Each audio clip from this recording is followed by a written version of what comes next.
किसी भी कंपनी के लिए सबसे बड़ा खतरा क्या हो सकता है? सोचिए जरा। शायद वो नहीं जो सामने दिख रहा है, बल्कि वो जो कहीं छिपा हुआ है। आज हम क्वालिटी के इसी छिपे हुए हिसाब किताब की परतें खोलने वाले हैं और ये देखने वाले हैं कि कैसे कुछ अनदेखी लागतें चुपचाप किसी भी कंपनी के मुनाफे को खा जाती हैं। तो चलिए सीधे मुद्दे पर आते हैं। हो सकता है बैलेंस शीट देखने में तो ठीक ठाक लग रही हो, पर अंदर से एक एहसास होता है कि कहीं ना कहीं से पैसा लीक हो रहा है ना? तो चलिए शुरुआत करते हैं क्वालिटी की इन्हीं छिपी हुई लागतों से। ये एक ऐसा सवाल है जो कई सीईओज की रातों की नींद उड़ा देता है। ये जो पैसों का नुकसान है ना, ये आम रिपोर्ट्स में कभी दिखाई नहीं देता। इसे ऐसे समझिए जैसे एक नाव में छोटे छोटे छेद हों। शुरुआत में तो उन्हें नजरअंदाज करना बड़ा आसान लगता है, पर वक्त के साथ यही छेद पूरी नाव डुबोने का दम रखते हैं। तो ये लीक कितने बड़े हो सकते हैं? क्या हम कोई छोटी मोटी रकम की बात कर रहे हैं? जी नहीं, बिल्कुल नहीं। स्टडीज बताती हैं कि खराब क्वालिटी की वजह से कंपनी अपनी टोटल सेल्स का 15 से 40% तक गंवा सकती हैं। जी हां, आपने सही सुना, लगभग आधा। ये आंकड़ा दिखाता है कि ये छिपी हुई समस्या असल में कितनी गंभीर है। इसी को हम कहते हैं कॉस्ट ऑफ क्वालिटी या COQ। और एक बात साफ कर दूं, ये एक अच्छा प्रोडक्ट बनाने की लागत नहीं है, बल्कि ये वो सारा पैसा है जो खराब क्वालिटी को रोकने, उसे ढूंढने और फिर उसे ठीक करने में खर्च होता है। मतलब ये हर उस रुपये का हिसाब है जो गलतियों से निपटने में लग जाता है। तो सवाल ये है कि इन अदृश्य लागतों को पकड़ें कैसे? अच्छी बात यह है कि हमारे पास इसके लिए एक तरीका है। COQ फ्रेमवर्क एक तरह से एक नक्शे की तरह काम करता है जो इन छिपी हुई लागतों को सामने लाता है ताकि हम उन्हें समझ सकें और हां, उन पर काबू पा सकें। वैसे ये सोच कोई नई नहीं है। इसकी शुरुआत 1951 में जुरान ने की थी, जिन्होंने पहली बार इन लागतों की लिस्ट बनाई। फिर फाइगनबाम आए, जिन्होंने इन्हें अलग अलग कैटेगरी में बांटा। लेकिन असली धमाका तो तब हुआ जब फिलिप क्रॉस्बी ने कहा, क्वालिटी मुफ्त है। उनका तर्क एकदम सीधा था। गलतियों को होने से रोकने में लगाया गया हर एक रुपया बाद में होने वाले बड़े नुकसान को बचाकर अपनी कीमत खुद चुका देता है। इस फ्रेमवर्क की पहली कैटेगरी है प्रिवेंशन कॉस्ट या रोकथाम की लागत।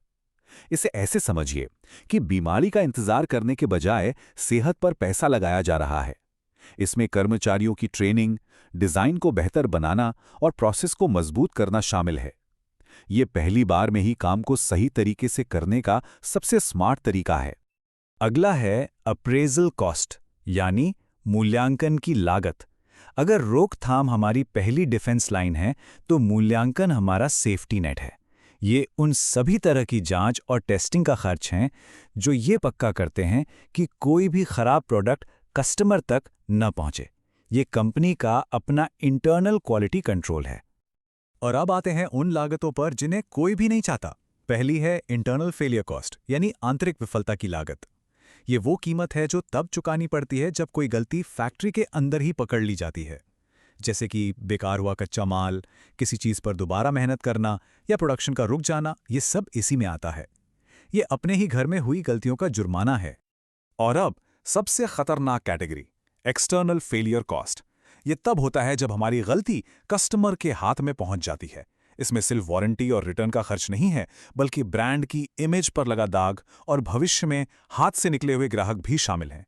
ये वो लागत है जो एक बार बाहर निकलने पर कई गुना बढ़ जाती है और सालों साल नुकसान पहुंचाती है। तो अब तस्वीर थोड़ी साफ हो रही है ना? इन सारी लागतों को हम दो हिस्सों में बांट सकते हैं। एक है अच्छा खर्च, मतलब एक समझदारी भरा निवेश, और दूसरा है बुरा नुकसान यानी गलतियों की सजा। ये सिर्फ अकाउंटिंग नहीं, बल्कि एक स्ट्रेटेजिक चॉइस है। यहां इस फर्क को बहुत साफ साफ देखा जा सकता है।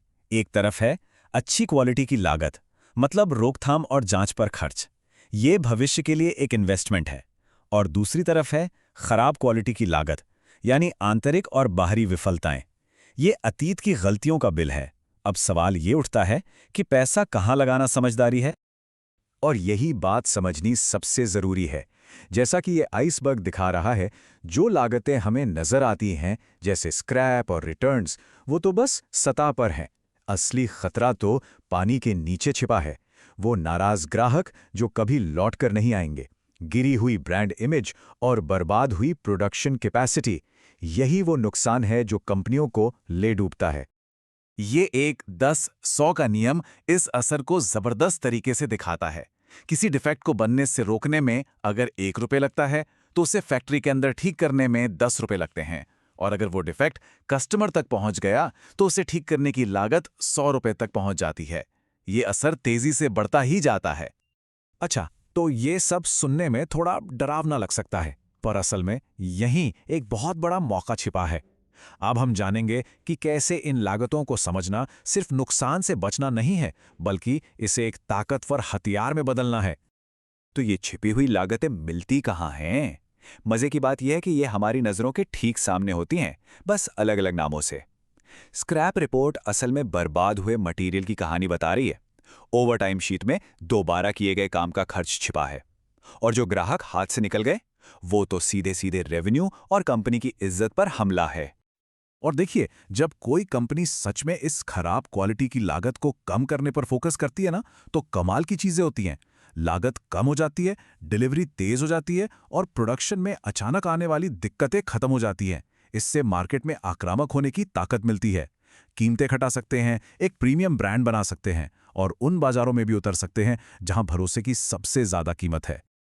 इसीलिए सीओक्यू को समझना और उस पर काम करना एक ऐसा स्ट्रैटेजिक हथियार बन जाता है जिसकी नकल वो कॉम्पिटिटर आसानी से नहीं कर सकते जिन्हें अपनी इन छिपी हुई लागतों के बारे में पता ही नहीं है। ये एक लंबे समय तक चलने वाला फायदा देता है। और यहीं हम आते हैं अपने सबसे जरूरी, सबसे बड़े आइडिया पर। ये एक ऐसा नजरिया है जो सब कुछ बदल सकता है। क्वालिटी कोई खर्च नहीं, बल्कि एक इन्वेस्टमेंट है। ये चार्ट एक कड़वी सच्चाई दिखाता है। ज्यादातर कंपनियों में क्वालिटी पर होने वाले खर्च का 65% हिस्सा गलतियों को ठीक करने में चला जाता है। मतलब आग लगने के बाद पानी डालने जैसा काम। जबकि आग लगने से रोकने पर, यानी प्रिवेंशन पर, सिर्फ 10% खर्च होता है। सोचिए, इस असंतुलन में कितना बड़ा मौका छिपा है। तो असल में जो सबसे बड़ा स्ट्रेटेजिक बदलाव करना है वो यही है। जब खर्च को फेलियर से हटाकर प्रिवेंशन की तरफ लाया जाता है, तो इससे सिर्फ टोटल लागत ही कम नहीं होती, बल्कि एक कॉस्ट सेंटर एक प्रॉफिट सेंटर में बदल जाता है। तो जाते जाते एक सवाल सोचना जरूरी है। किसी भी ऑर्गेनाइजेशन में क्वालिटी क्या है? एक कॉस्ट सेंटर जिसे हमेशा कम से कम रखने की कोशिश की जाती है, या फिर एक प्रॉफिट सेंटर जो आगे बढ़ने का इंजन है? इसका जवाब ही भविष्य तय करेगा।